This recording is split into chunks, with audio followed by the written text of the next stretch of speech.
Do you ever feel stuck or like you're not moving forward in a way that you would like? Maybe you're not receiving the financial support that you need, the emotional support, maybe relationships or resources. Well, could it be pride that's in your way of receiving? In season 10, episode 58 of the Be Conscious podcast, we're going to talk about the energy of pride. Here we go.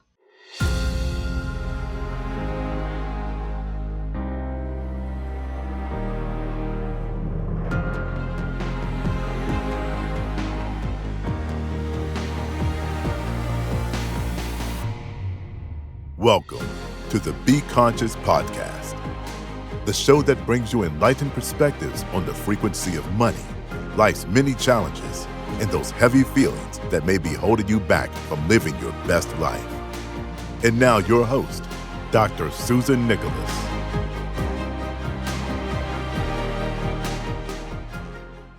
Does pride get in your way of receiving money, support, resources, or simply moving you forward in life? Now, pride is defined as the feeling of deep pleasure or satisfaction derived from one's own achievements. On the surface, it doesn't sound terrible to have satisfaction from your own achievements, right? For a long time, I would say that I had a blind spot surrounding pride. I was, of course, aware of it and knew that it exists, but I could never figure out what was so bad about it, if you will, or why it was one of the deadly sins or why it was so dangerous. And so if you think about it, it seems very natural and I would argue automatic to feel good about a positive achievement or something that you've done. But I think what the issue is around some religious beliefs, particularly Catholic beliefs around pride being a deadly sin, is that we can be prideful to the extent that when something that we've given a lot of our effort to or a lot of our energy to doesn't work out for us, or let's say we fail at it, that we can damage ourselves or be damaging to ourselves, our self-esteem, our confidence, our self-worth. And so I wanted to talk about the energy of pride and how you might recognize if pride is in fact what is holding you back from achieving or receiving all that you desire. For a long time, I had a blind spot surrounding my pride. In fact, I didn't think I suffered from it. I didn't think of myself as a prideful person. And it turns out that I was wrong about that. And let me tell you why.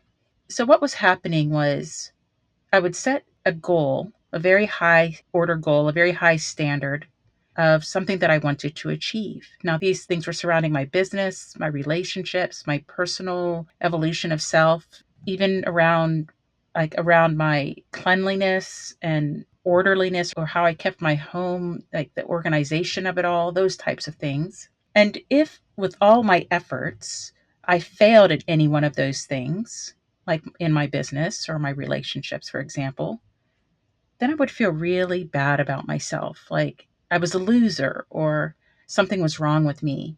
And I would often tell my friends that I would have to look at my website to remind myself that I wasn't a loser. Because despite all the effort that I was putting through and I thought was, a good thing to have high standards for myself or to achieve very lofty goals, when I didn't achieve those goals, either in the time frame that I thought they should be accomplished or in the way that I believed it should have worked out, then I would fall into depression. I would doubt myself and I would feel really bad about myself. I would literally beat myself up verbally, emotionally, spiritually. And so it had me looking at, why is pride a sin? And this is really attached to the Roman Catholic theology. And it's not my personal belief system, but it's well known. And it's listed as one of the 7 deadly sins. And most of us can think about the deadly sins, if you will, and just say, oh, that's not me. That's not me. I'm not glutton. I'm not prideful. I'm not envious, etc. I'm not jealous. And pretty much feel good in your own conscience, that you're a good person. But if we really look at pride in its extreme forms, it's really an excessive love of one's own excellence. Vanity or hubris is how it's defined. And it is often cited as one of the most serious of the seven deadly sins. So I pondered this. Why, I wondered, is pride so disastrous? Now, from a spiritual aspect, I have found my own pride to be particularly damaging. Firstly, I didn't ever think I was prideful.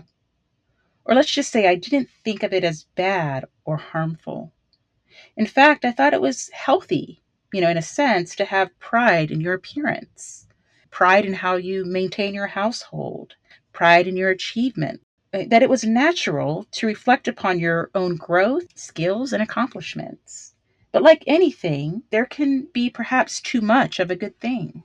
So, in contemplating this, I came to the realization that when pride gets dangerous, it's when you don't live up to or meet your highest expectations of yourself. Because what happens next? What do you do then? And I believe this is where we can fall and we can destroy ourselves and others.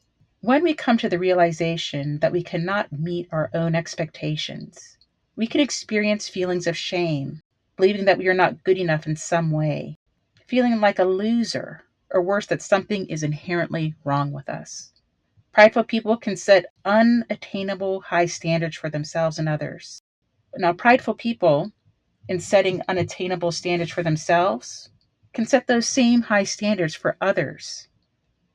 And when this happens, we can become extremely disappointed in other people, which leads us to loneliness and isolation, believing that no one is good enough, be good enough to meet our standards. And now, even if you can live up to your own standards, in the most misaligned cases of hubris, we can feel that we'd sooner die than fail our own selves. And perhaps this is what it's meant by pride being the deadliest of sins. That even if we don't physically kill ourselves or our bodies, we kill our spirit or our soul, where we no longer believe in ourselves, believe in other people, believe in the world, believe in anything at all. So ask yourself, is pride getting in your way of receiving all that you desire in this life? Some people feel that they can't ask for help because, again, they set these very high standards for themselves and believe that they can do it all, or no one can do it as good as they can. And so you don't delegate any responsibility. You end up shouldering the entire burden of life on your own shoulders, believing that no one can do a certain thing better than you can. So if we come into awareness and find that we are actually too prideful for our own good, what can we do about it?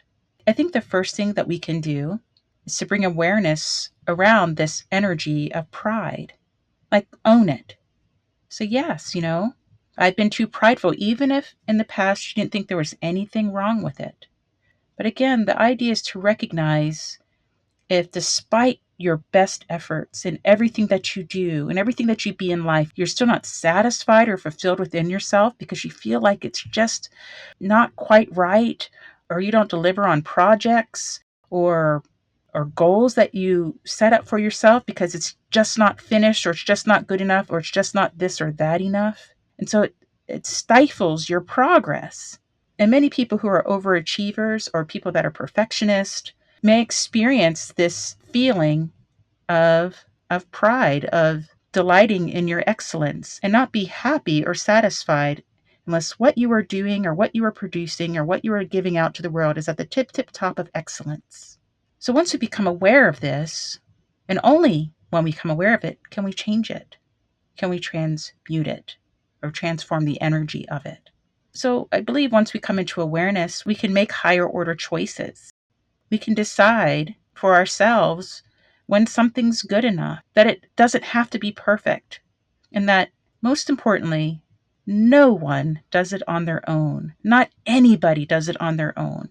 I think we're inundated in the media when we hear this idea, or we see this expression, or we see or hear anecdotes of what we call self-made men and women, millionaires and billionaires. But the truth of the matter is, no one is self-made. No one. Even at the very least, it took two people to bring you into the world. And then it took a whole community to raise you up and educate you. And then let's just say that you're one of those people that have experienced the height of business success. You have millions and millions of customers. Well, your business would be in the toilet without those millions and millions of other people supporting you.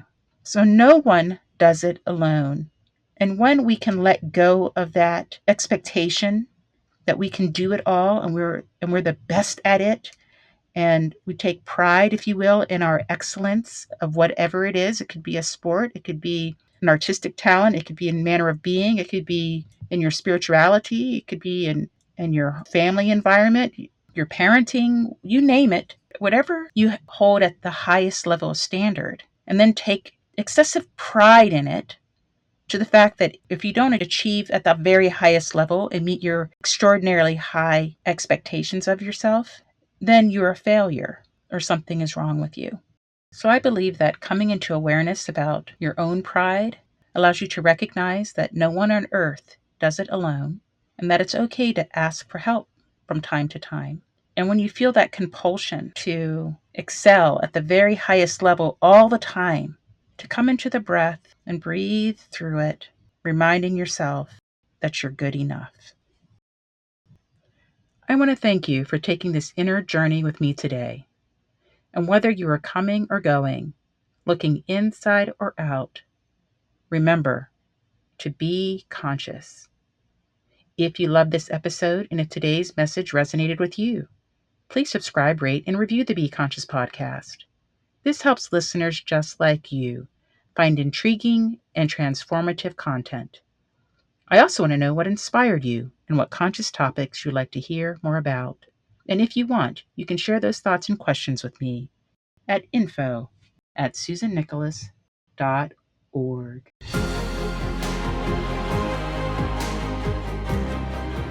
Thanks for listening to the Be Conscious podcast with author, TEDx international speaker, and conscious coach, Dr. Susan Nicholas.